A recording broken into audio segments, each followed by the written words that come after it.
jaguar is an animal you're going to see much throughout Aztec symbolism. The reason being is because many of the Aztec soldiers would dress up like jaguars when they go into battle, because they thought they could have the ability of a jaguar. Now, a lot of people laugh at this idea of soldiers, warriors, dressing up like animals. But when you think about it, there are a lot of sports teams named after animals for the same reasons why the soldiers dress up like jaguars, to strike fear in their opponents. If we take a look at some sports teams from Chicago, you got the Bulls, right? The Bears. In Detroit, you got the Lions, the Tigers. In football, Jacksonville Jaguars, Atlanta Hawks. Very intimidating animals. In Mexico, Pumas, Chivas, Águilas. Y'all never heard of, say, for example, the Chicago Squirrels, right? Or the Chicago Butterflies. You want a very intimidating animal to intimidate the opposition.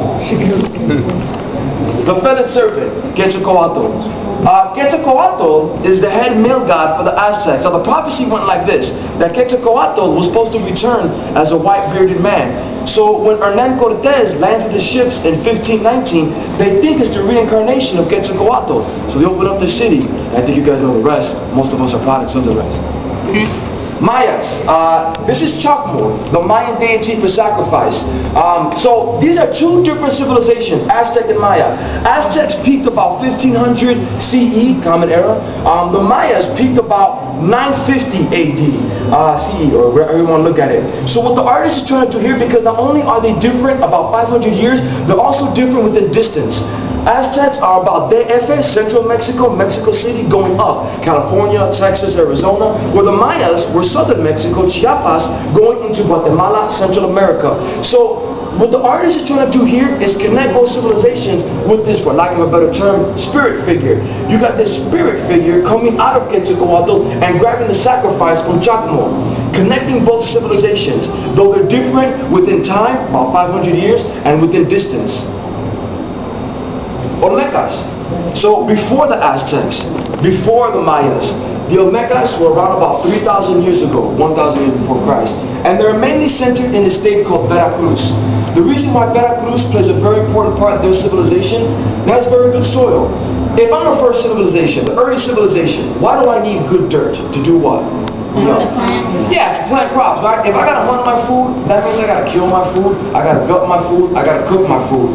But if I can let my food grow, then I'll have more time to come up with a language, a writing system, games, a religion, everything that makes up a civilization.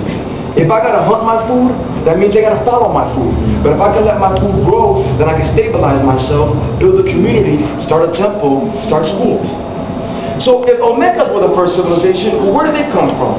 There's a theory, and only a theory at this point, that if y'all take a look at the map, and let's see over here we got North America and South America, and over here somewhere we got Europe, Asia, and Africa. There's a part of Africa called the Ivory Coast. And from the Ivory Coast is a current, depending on what season, that if you were to follow that current, or get caught in it, it will take you to the Gulf of Mexico, where Veracruz is. Possibly based on route passage, physical features, and death practices, the first native civilization in Mexico was African. There's a book that's called They Came Before Columbus, written by African-American linguist Ivan von Sertima, where he gives evidence for this. But nothing has been proven yet. Alright, enough of the facts. Let's have a little more fun with the art, no? Can you all see this eye that's right there? Alright, I want y'all to do me a favor. I want y'all to stare at this eye for 30 seconds, but you can't blink. I'll keep counting. This eye, 30 seconds, don't blink. The reason why you can't blink is because if you do blink, you're going to have to start all over again. Because what's meant to happen by not blinking is that your eye is going to have eye fatigue. Keep on looking at it. Eye fatigue is when the eye is so tired that it's only going to pick out one color. Not the color you like, but the color that your eye likes.